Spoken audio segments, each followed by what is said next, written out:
ಲೋಕ ಅಖಾಡಕ್ಕೆ ಕೈ ನಾಯಕಿ ಪ್ರಿಯಾಂಕಾ ಗಾಂಧಿ ಎಂಟ್ರಿ ಕೊಡ್ತಾ ಇದ್ದಾರೆ. ಇವತ್ತು ರಾಜ್ಯಕ್ಕೆ ಪ್ರಿಯಾಂಕಾ ಗಾಂಧಿ ಆಗಮಿಸ್ತಾರೆ. ಈಗಾಗಲೇ ರಾಹುಲ್ ಗಾಂಧಿ ಪ್ರಚಾರ ಮಾಡಿ ಹೋಗಿದ್ದಾರೆ.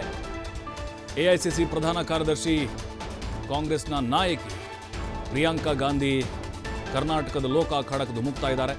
ಕಾಂಗ್ರೆಸ್ ಅಭ್ಯರ್ಥಿಗಳ ಪರವಾಗಿ ಪ್ರಿಯಾಂಕಾ ಪ್ರಚಾರ ಮಾಡ್ತಾರೆ. ಇವತ್ತು ಮಧ್ಯಾಹ್ನ 3 ಗಂಟೆ ಸುಮಾರಿಗೆ ಚಿತ್ರದುರ್ಗದಲ್ಲಿ ಪ್ರಚಾರ ಸಭೆಯಲ್ಲಿ ಭಾಗಿಯಾಗ್ತಾರೆ. ಹಳೆ ಮಾಧ್ಯಮಿಕ ಶಾಲಾವರಣದಲ್ಲಿ ಕಾರ್ಯಕ್ರಮ ಇದೆ. ಸಂಜೆ 6 ಗಂಟೆ ಸುಮಾರಿಗೆ ಬೆಂಗಳೂರು ದಕ್ಷಿಣ ಸೌಮ್ಯ ರೆಡ್ಡಿ ಪರವಾಗಿ ಬೊಮ್ಮನಹಳ್ಳಿಯಲ್ಲಿ ವಾಜಪೇಯಿ ಕ್ರೀಡಾಂಗಣದಲ್ಲಿ ಒಂದು ಸಮಾವೇಶ ಇದೆ. ಸೌಮ್ಯ ರೆಡ್ಡಿ ಪರವಾಗಿ ಮತಯಾಚನೆ ಮಾಡಲಿದ್ದಾರೆ. ನಾಳೆ ಬಹಿರಂಗ ಪ್ರಚಾರ ಕೊನೆ ದಿನ. ನಾಳೆ ಬಹಿರಂಗ ಪ್ರಚಾರ ಮಾಡಲಿಕ್ಕೆ, ಆಮೇಲೆ ಮನೆಗೆ ಹೋಗಿ ಪ್ರಚಾರ ಮಾಡ್ಬೋದು, ಲಾಸ್ಟ್ ಡೇ. ಪ್ರಿಯಾಂಕಾ ಗಾಂಧಿ ಅವರನ್ನ ಕರೆಸ್ತಾ ಇರುವಂಥ ಉದ್ದೇಶ ಮಹಿಳಾ ಮತದಾರರನ್ನು ಓಲೈಸುವಂಥ ತಂತ್ರಗಾರಿಕೆ. 2023ರ ವಿಧಾನಸಭಾ ಚುನಾವಣೆ ಸಂದರ್ಭದಲ್ಲೂ ಕೂಡ ಪ್ರಿಯಾಂಕಾ ಗಾಂಧಿ ಎಲ್ಲೆಲ್ಲಿ ಲಗ್ಗೆ ಇಟ್ಟಿದ್ರೋ, ಎಲ್ಲೆಲ್ಲಿ ಪ್ರಚಾರ ಮಾಡಿದ್ರು ಅಲ್ಲೆಲ್ಲ ಕಾಂಗ್ರೆಸ್ ಅಭ್ಯರ್ಥಿಗಳು ಬಹುತೇಕವಾಗಿ ಗೆದ್ದಿದ್ದಾರೆ. ಉತ್ತರ ಕರ್ನಾಟಕ ಭಾಗದಲ್ಲಿ ಮಾಡಿದರು, ಮಂಡ್ಯದಲ್ಲಿ, ಬೆಂಗಳೂರಲ್ಲಿ, ಕರಾವಳಿ ಭಾಗಕ್ಕೂ ಕೂಡ ಪ್ರಿಯಾಂಕಾ ಗಾಂಧಿ ಲಗ್ಗೆ ಇಟ್ಟು ತಮ್ಮ ಅಭ್ಯರ್ಥಿಗಳ ಪರವಾಗಿ ಅಬ್ಬರದ ಪ್ರಚಾರವನ್ನು ವಿಧಾನಸಭೆ ಚುನಾವಣೆ ಸಂದರ್ಭದಲ್ಲಿ ಮಾಡಿದರು. ಈಗ ಮತ್ತೆ ರಾಜ್ಯಕ್ಕೆ ಬರ್ತಾ ಇದ್ದಾರೆ. ಯಾಕಂದರೆ ಅವರಿಗೆ ಜವಾಬ್ದಾರಿಗಳನ್ನು ಜಾಸ್ತಿ ಕೊಡಲಾಗಿದೆ. ಈಗ ಉತ್ತರ ಭಾರತದ ಹಲವು ರಾಜ್ಯಗಳಲ್ಲಿ ಬಹಳ ಬ್ಯುಸಿಯಾಗಿದ್ದರು. ಅದರ ಮಧ್ಯೆ ಕೂಡ ಕರ್ನಾಟಕಕ್ಕೆ ಹೊತ್ತು ಬಂದು ಸೌಮ್ಯ ರೆಡ್ಡಿ ಬೆಂಗಳೂರು ದಕ್ಷಿಣ ಕ್ಷೇತ್ರದ ಕಾಂಗ್ರೆಸ್ ಅಭ್ಯರ್ಥಿ ಪರವಾಗಿ ಪ್ರಚಾರವನ್ನು ಮಾಡ್ತಾರೆ. ವಾಜಪೇಯಿ ಮೈದಾನದಲ್ಲಿ ಒಂದು ಪ್ರಚಾರ ಸಮಾವೇಶ ಇದೆ, ಅದರಲ್ಲಿ ಭಾಗಿಯಾಗ್ತಾರೆ.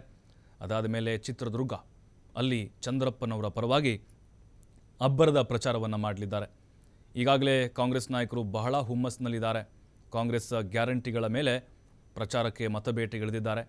ಅದೇ 5 ಗ್ಯಾರಂಟಿಗಳನ್ನು ಪ್ರಿಯಾಂಕಾ ಗಾಂಧಿಯವರು ಪ್ರಸ್ತಾಪವನ್ನು ಮಾಡಲಿದ್ದಾರೆ. ಜೊತೆಗೆ ಕೇಂದ್ರ ಸರ್ಕಾರದ ವೈಫಲ್ಯಗಳನ್ನು ಜನರ ಮುಂದೆ ಇಡಲಿದ್ದಾರೆ. ಅವರೇ ಚಾಲನೆಯನ್ನು ಕೊಟ್ಟಿದ್ದರು.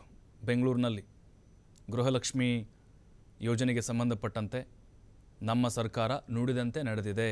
5 ಗ್ಯಾರಂಟಿಗಳು ಬಡವರಿಗೆ, ಮಧ್ಯಮ ವರ್ಗದವರಿಗೆ ಅನುಕೂಲ ಆಗಿದೆ. ಅದರಲ್ಲೂ ಗೃಹಲಕ್ಷ್ಮಿ ಈಗ ಮಹಿಳೆಯರು ಒಪ್ಪಿಕೊಂಡಿದ್ದಾರೆ.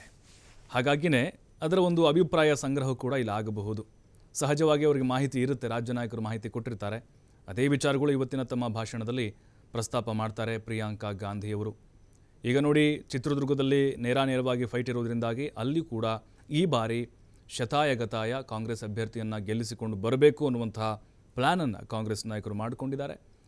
ಪ್ರಿಯಾಂಕಾ ಗಾಂಧಿ ರಾಜ್ಯಕ್ಕೆ ಬಂದು ಕಾಂಗ್ರೆಸ್ ನಾಯಕರಲ್ಲಿ ಮತ್ತಷ್ಟು ಬೂಸ್ಟನ್ನು ತುಂಬಲಿದ್ದಾರೆ. ಅದರಲ್ಲೂ ಮಧ್ಯಮ ಮತ್ತು ಬಡವರ್ಗದ ವೋಟ್ ಬ್ಯಾಂಕ್ ಮೇಲೆ ಪ್ರಿಯಾಂಕಾ ಗಾಂಧಿಯವರು ಕಣ್ಣಿಟ್ಟಿದ್ದಾರೆ.